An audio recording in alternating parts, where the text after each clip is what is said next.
at tugtugin ng gitara at ang kaaya-ayang lira. Iparin niyo ang trompeta. Sa ngalan ng Ama at ng Anak at ng Espiritu Santo. Amen. Sumainyo ang Panginoon. At sumainyo rin. Mga kapatid, aminin natin ang ating mga kasalanan upang maging marapat tayong gumanap sa banal na pagdiriwang.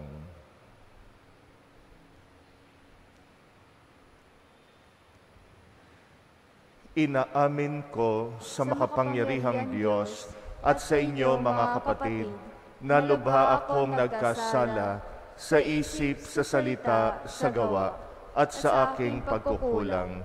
Kaya isinasamo ko sa mahal na Birheng Maria, sa lahat ng mga anghel at mga banal, at sa inyo mga kapatid, na ako'y panalangin sa Panginoong ating Diyos. Kawaan tayo ng makapangyarihang Diyos, patawarin tayo sa ating mga kasalanan, at patnubayan tayo sa buhay na walang hanggan. Amen. Panginoon, kaawaan mo kami. Panginoon, kaawaan mo kami. Kristo, kaawaan mo kami. Kristo, kaawaan mo kami. Panginoon, kaawaan mo kami. Panginoon, kaawaan mo kami. Manalangin tayo. Ama naming makapangyarihan, nililiwanagan mo ng iyong maasahang ilaw ang mga naliligaw na iyong pinababalik sa daan para ikaw ay matagpuan. Ang mga kabilang sa nananalig sa iyong anak ay pagkakalooban mong makapagwaksi sa tanang salungat sa ngalang Kristiyanong sa iyo'y tinanggap, upang ito'y talagang mapangatawan ng ganap. Sa pamagitan ng Jesucristo kasama ng Espiritu Santo, magpasawalang hanggan. Amen.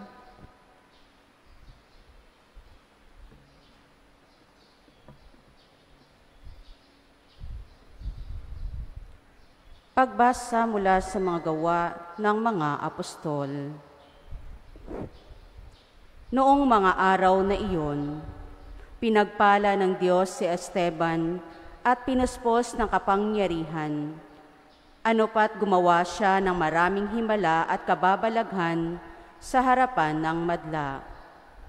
Nakipagtalo sa kanya ang ilang kasapi sa sinagoga na mga pinalaya na binubuo ng mga Hudyong taga-Sirene, taga-Alejandria, taga-Cilicia at taga-Asya. Ngunit wala silang magawa sa karunungan ni Esteban na kaloob ng Espiritu. Kaya't lihim nilang sinulsulan ang ilang lalaki na magsabi ng ganito, "Narinig naming nilalait niya si Moises at ang Diyos." Sa gayoy, naudyukan nilang magalit kay Esteban ang mga tao, ang matatanda ng bayan at ang mga eskriba. Siya'y sinunggaban nila at iniharap sa Sanhedrin at nagharap sila ng mga bulaang saksi laban kay Esteban. Ang taong ito, wika nila, walang tigil ng pagsasalita laban sa banal na templo at sa kautusan ni Moises. Narinig naming sinasabi niya na ang templo'y gigibain nitong Jesus na taga Nazaret na ito at papalitan ang mga kaugaliang ipinamana sa atin ni Moises. Tinitigan ni Esteban ang lahat ng nakaupo sa Sanhedrin at nakita nila na ang kanyang mukha'y parang mukha ng anghel. Ang salita ng Diyos. Salamat sa Diyos. Mapalad ang sumusunod sa utos ng poong Diyos. Mapalad ang sumusunod sa utos ng poong Diyos. Kahit ako ay usigit labanan ng pamunuan, itong iyong abang lingkod, sa utos mo'y mag-aaral. Ang buong mong kautusan sa akin ay umaaliw, siyang gurong nagpapayo sa lahat kong suliranin. Mapalad ang sumusunod sa utos ng poong Diyos. Pinatawad mo ang aking mga gawang kamalian. Ituro mo sa lingkod mo ang tuntunin mo at aral. Ang lingkod ay turuang masunod ang kautusan. Sa utos mong mapang-akit, ako na may mag-aaral. Mapalad ang sumusunod sa utos ng poong Diyos. Sa landas na di matuwid, huwag mo akong babayaan. Pagkat ikaw ang mabuti, ituro ang iyong aral. Ang pasya ko sa sarili, ako'y maging masunurin. Sa batas mo, ang pansin ko ay doon ko ibabaling. Mapalad ang sumusunod sa utos ng poong Diyos.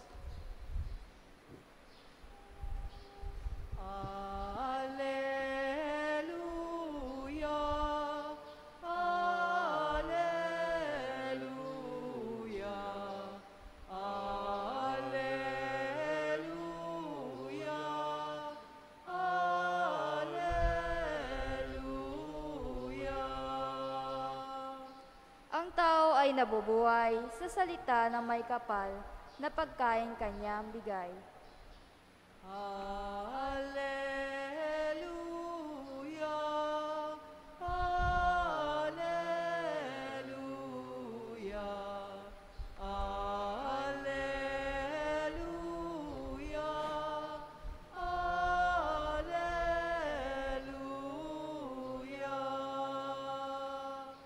Sumainyo ang Panginoon. At sumainyo rin. Ang mabuting balita ng Panginoon ayon kay San Juan. Papuri sa iyo, Panginoon.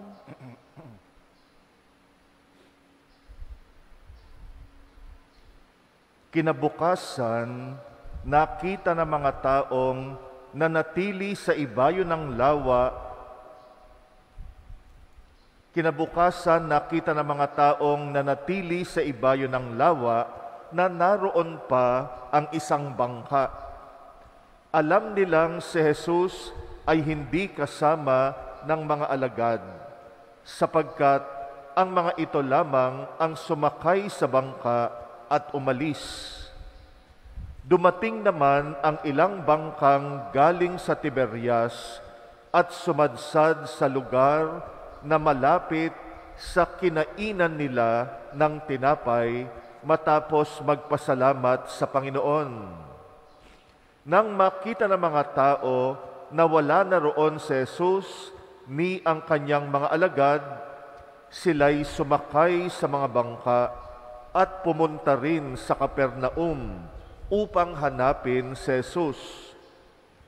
Nakita nila si Jesus sa ibayo ng lawa at kanilang tinanong, "Guro, kailan pa kayo rito?" Sumagot si Jesus, "Sinasabi ko sa inyo, hinahanap ninyo ako, hindi dahil sa mga kababalaghang nakita ninyo, kundi dahil sa nakakain kayo ng tinapay at nabusog. Gumawa kayo hindi upang magkaroon ng pagkaing nasisira, kundi upang magkaroon ng pagkaing hindi nasisira at nagbibigay ng buhay na walang hanggan. Ibibigay ito sa inyo ng Anak ng Tao, sapagkat siya ang binigyan ng kapangyarihan ng Diyos Ama." Kaya't siya'y tinanong nila, "Ano po ang dapat naming gawin upang maganap ang kalooban ng Diyos?" "Ito ang ipinagagawa sa inyo ng Diyos.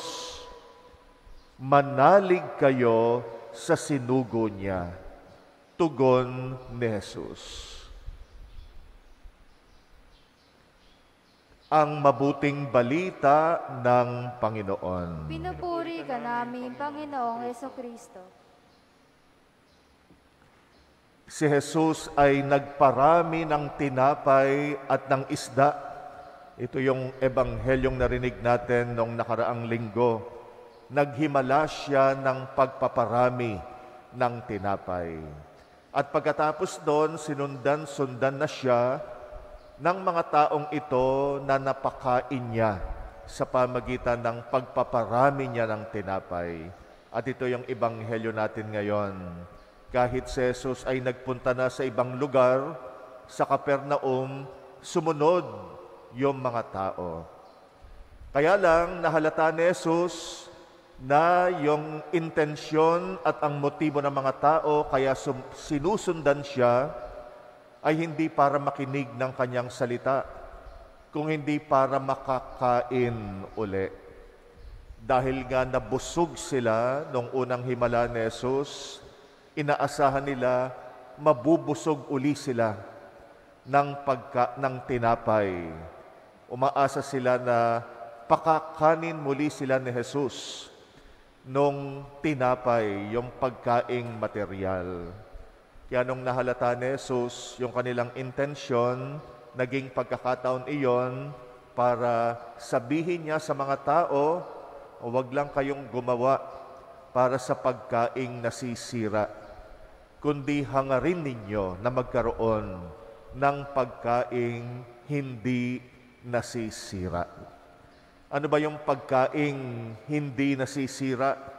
Pagkaing maghahatid sa buhay na walang hanggan. Nung nagtanong yung mga tao, anong gagawin namin? Ang sabi ni Jesus, ito ang dapat yung gawin, manalig sa isinugo ng Ama. At yan ay yung sumampalataya kay Jesus, magkaroon ng relasyon sa Kanya, at tuparin kung ano ang kalooban ng Diyos. Minsan na ring sinabi ni Jesus na ang pagkain niya ay ang tuparin ang kalooban ng Kanyang Ama. At lalo na yung misyon na itinakda ng Ama sa Kanya. Sabi ni Jesus, yun ang Kanyang pagkain. Yun yung pagkaing hindi nasisira, pagkaing maghahatid sa buhay na walang hanggan. Ganon din tayo. Dumaranas tayo ng biyaya mula sa Diyos. Dumaranas tayo ng mga material na biyaya. Pero yung material na biyaya, hindi dapat matapos doon ang ating paghahangad. Yung mga material na biyayang binibigay sa atin ng Diyos ay dapat maghatid sa atin sa pakikipag-ugnayan, pakikipagrelasyon sa Diyos, at kinalaunan yung pagtupad talaga ng kalooban ng Diyos sa buhay natin. Kung ito ang pagkain ni Jesus, ito rin ang pagkain natin bilang Kanyang mga tagasunod. Ibig sabihin, dapat mauwi sa pagiging disipulo, sa pagiging alagad, sa pagiging tagasunod, yung mga pagpapalang binibigay sa atin ng Panginoon. At yung pagiging disipulo, pagiging alagad, pagsunod sa yapak ng ating Panginoon. Hinahangad natin yung mas mataas na pagkain, hindi lang yung pagkain ng tiyan, kung hindi yung pagkain ng puso't kaluluwa. At mahalagang pagkain din ng puso't kaluluwa natin, yung salita ng Diyos, salita ni Jesus. Yan ang pinakamahalagang pagkain. Yung mabusog ang puso at kalooban natin at kaluluwa ng salita ng Diyos. At yung salita ng Diyos mauwi sa ating pagiging disipulo at tagasunod ng ating Panginoon. Araw-araw, binubusog natin ang puso't kaluluwa natin ng pagtupad ng kalooban ng Diyos. Ang kalooban ng Diyos, yung matuklasan natin, yung paraan ng pagsisilbi natin. Doon natin natutupad yung kalooban ng Diyos. Saan ka ba tinatawag ng Panginoon na magsilbi, mag-alay ng iyong sarili? At yun ang bubusog sa puso't kaluluwa natin. Yung makita natin ang ating sarili na nagsisilbi, naglilingkod, alang-alang sa Diyos at alang-alang din sa pagmamahal natin sa kapwa na siyang pagpapakita ng pagmamahal natin sa Diyos.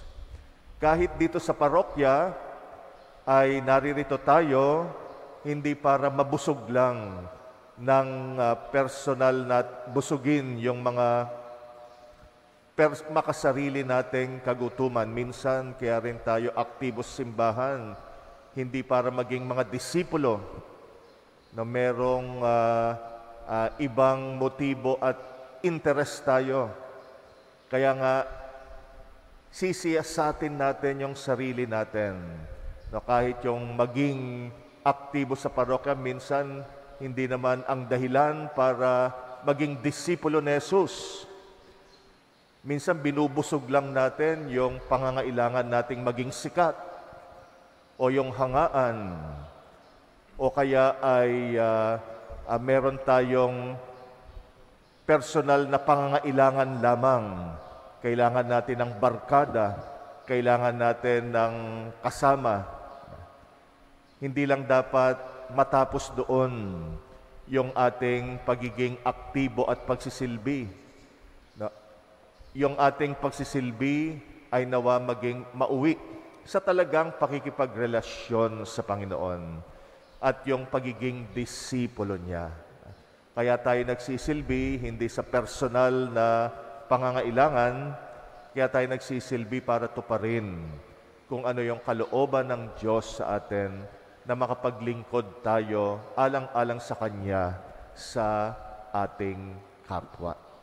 Kaya hilingin natin na lagi nating matuklasan yung pagkaing hindi nasisira, yung tunay na pagkaing bubusog sa puso't kaluluwa natin.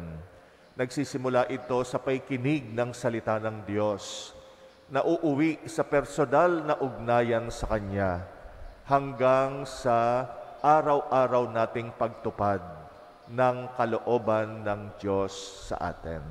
Matuklasan nawa natin ang pagkaing ito at busugin nito ang puso't kaluluwa natin.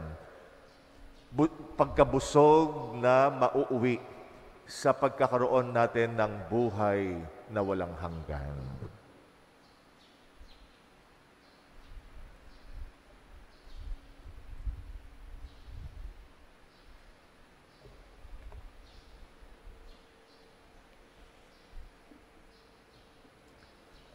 Ang Diyos Ama lamang ang makatutugon sa pagkagutom ng puso at ng kaluluwa. Kaya't ilapit natin sa Kanya ang ating mga pangangailangan. Ating itutugon, Panginoon, dinggin mo ang aming panalangin. Panginoon, dinggin mo ang aming panalangin. Ang simbahan naway pukawin sa mga kasapi nito ang pagkagutom at pagkauhaw sa tinapay ng buhay na walang hanggan. Manalangin tayo sa Panginoon. Panginoon, dinggin mo ang aming panalangin. At inawang maunawaan ang mga kinasasabikan ng ating puso ay hindi matutugunan sa pamamagitan ng paghahanap ng makamundong tagumpay o kaginhawahang dulot ng mga material na bagay. Manalangin tayo sa Panginoon. Panginoon, dinggin mo ang aming panalangin. Ang mga nagsasayang ng kanilang panahon sa paghahanap ng kaligayahan sa maling paraan, naway matagpuan ang tamang daan ng buhay. Manalangin tayo sa Panginoon. Panginoon, dinggin mo ang aming panalangin. Ang mga may sakit, naway makatanggap ng ginhawa at paglingap mula sa mga nangangalaga sa kanila.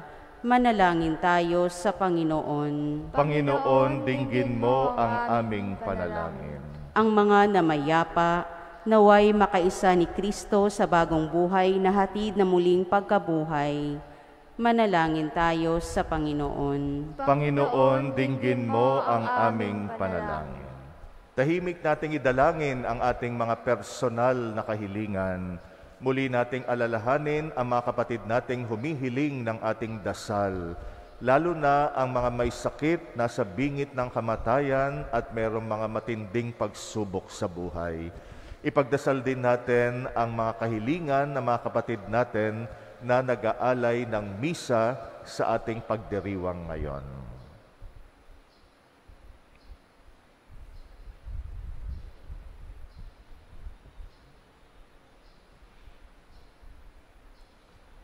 Panginoon, tulungan mo kami upang matuklasan namin ang tunay na pagkaing bubusog sa aming puso't kaluluwa, at ito ang tuparin namin araw-araw ang iyong kalooban.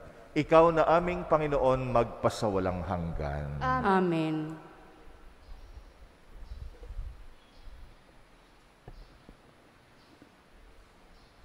Panginoon, aming alay, itong alak at tinapay sa altar mo ilalagay. Tanggapin sa iyong kamay, alay namin, aming buhay. Bawat dala at lumbay, bawat pangarap naming taglay, sa palad mo ilalagay. Manalangin kay mga kapatid upang ang paghahain natin kalugdan ng Diyos amang makapangyarihan.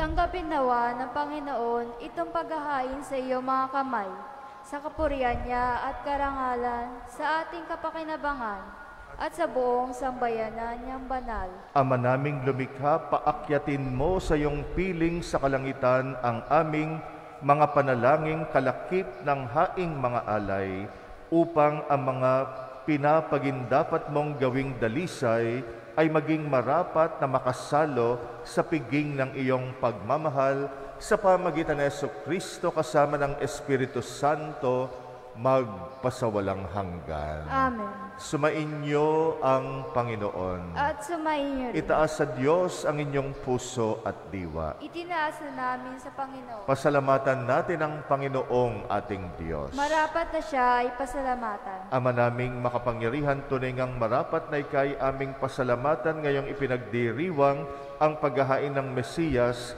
ang maamong tupa na tumubos sa aming lahat. Naghahaing walang humpay ang anak mong minamahal, upang magkasalo-salo ang tanan sa piging ng iyong buhay, hindi na mamamatay ang inihain sa krus. Ang sa krus ipinako ay buhay lagi bilang handog. Kaya kaisa ng mga anghel na nagsisiawit ng papuri sa iyo, nang walang humpay sa kalangitan, kami nagbubunyi sa iyong kadakilaan. Santo, Santo, Santo, Panginoong Diyos na mga hukbo, napupuno ang langit at lupa ng kadakilaan mo. Hosana sa kaitaasan. Pinagpala ang naparirito sa ngalan ng Panginoon. Hosana sa kaitaasan. Ama naming banal, ikaw ang bukal ng tanang kabanalan. Kaya't sa pamagitan ng iyong Espiritu, gawin mong banal ang mga kaloob na ito upang para sa amin ay maging katawan at dugo ng aming Panginoong Jesucristo. Bago niya pinagtisang kusang loob na maging handog, hinawakan niya ang tinapay, pinasalamatan kanya, pinagati-hati niya yon, iniabot sa kanya mga alagad at sinabi, tanggapin ninyong lahat ito at kanin, ito ang aking katawan na ihahandog para sa inyo.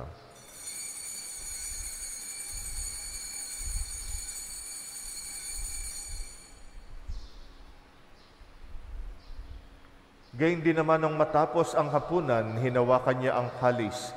Muli kanyang pinasalamatan, iniabot niya ang kalis sa kanyang mga alagad at sinabi, tanggapin ninyong lahat ito at inumin, ito ang kalis ng aking dugo, ng bago't walang hanggang tipan, ang aking dugo na ibubuhos para sa inyo at para sa lahat sa pagpapatawad ng mga kasalanan. Gawin ninyo ito sa pag-alala sa akin.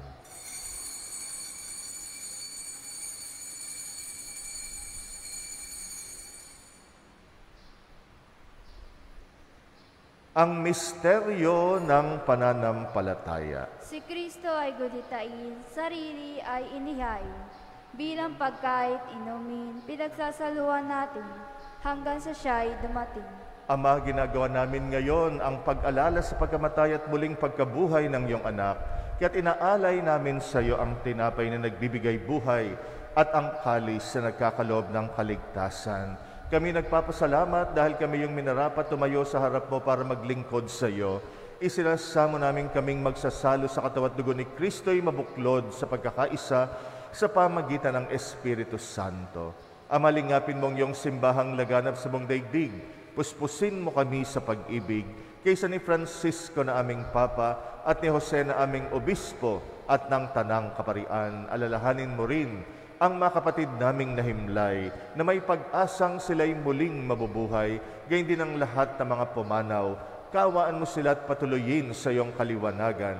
Kaawaan mo at pagindapatin kaming lahat makasalo sa iyong buhay na walang wakas, kaysa ng mahal na Birheng Maria na ina ng Diyos, ng kabiyak ng puso niyang si San Jose, kaysa ng mga apostol at ang lahat ng mga banal na namuhay dito sa daigdig ng kalugod-lugod sa iyo. May pagdiwang nawa namin ang pagpupuri sa ikrarangal mo sa pamagitan ng iyong anak na aming Panginoong Hesukristo.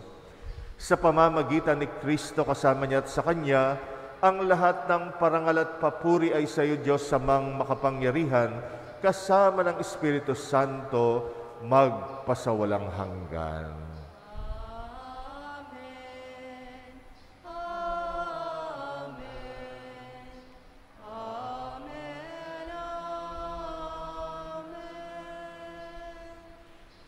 Idalangin nating sundin ang loob ng ating Ama dito sa lupa gaya ng sa langit sa panalangin tinuro sa atin ni Jesus.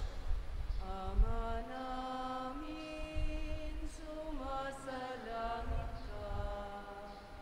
Sambahin ang ngalan mo. Mapasa amin ang kaharian mo. Sundin ang loob mo dito sa lupa para nang sa langit. Bigyan mo kami ngayon ng aming kakanin sa araw-araw, at patawarin mo kami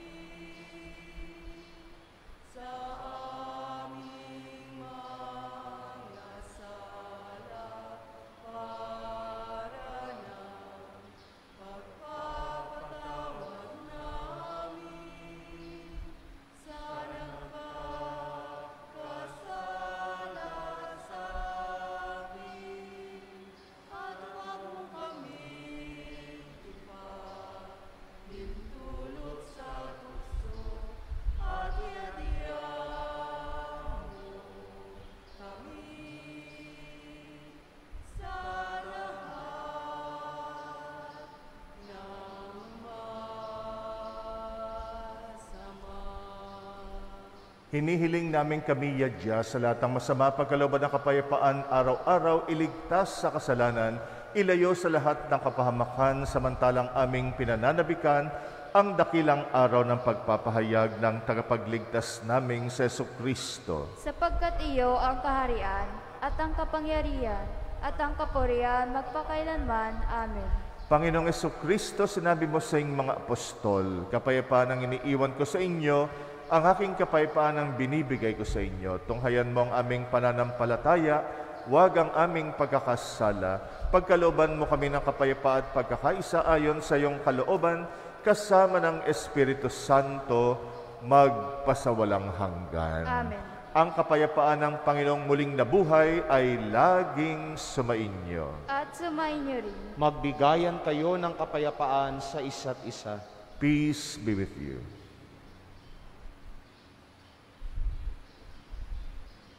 Kordero ng Diyos, na nag-aalis ng mga kasalanan ng sanlibutan, Maawa ka, Kordero ng Diyos, na nag-aalis ng mga kasalanan ng sanlibutan. Maawa ka, Kordero ng Diyos, na nag-aalis ng mga kasalanan, ipagkaloob mo sa amin ang kapayapaan.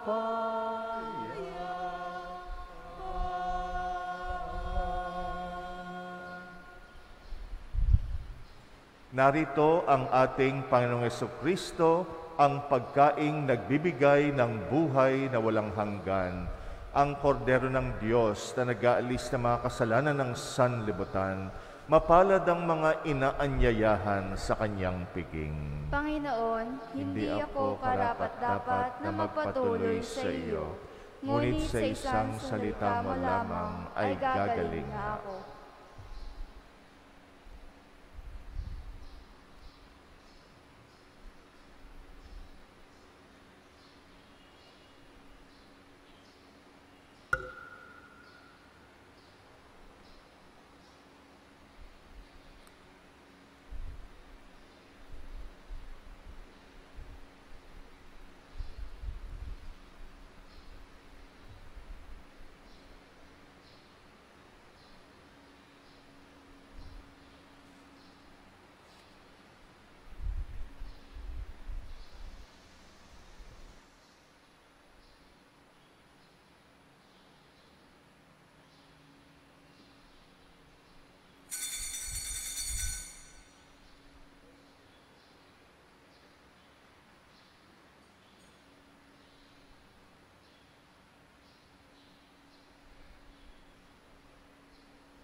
Ikaw, Jesus, ang tinapay ng buhay binasbasan, hinati, tiniyalay, buhay na ganap ang sa aming kaloob at pagsasalong walang hanggan. Basbasan ang buhay namin, handog naway matulad sa pag-aalay mo. Buhay na laan ang lubos sa mundong sa pag-ibig ay kapos. Ikaw, Jesus, ang tinapay ng buhay binasbasan, hinati, tiniyalay, buhay na ganap ang sa aming kaloob at pagsasalong walang hanggan. At pagsasalong walang hanggan.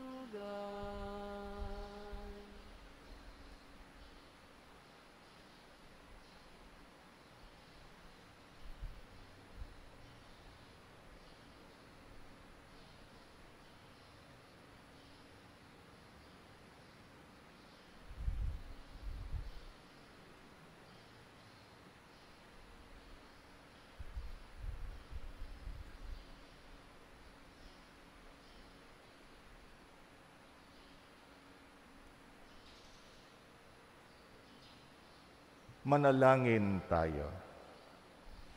Ama naming mapagmahal, kaming pinapagsalo mo sa pagkabuhay ng iyong anak, ay papakinabangin mong lagi sa kanyang lakas bilang bungang masagana ng dulot mong pagliligtas. Sa pamagitan niya kasama ng Espiritu Santo, magpasawalang hanggan. Amen. Sumainyo ang Panginoon. At sumainyo rin. At pagpalain kayo ng makapangyarihang Diyos, Ama at Anak at Espiritu Santo. Amen. Humayo kayong taglay ang kapayapaan ni Kristo. Salamat sa Diyos.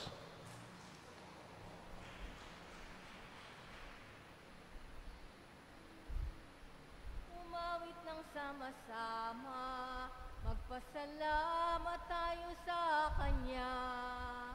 Sumayaw, humiyaw, magbunyi sa pagmamahal ng dakilang manlilikha.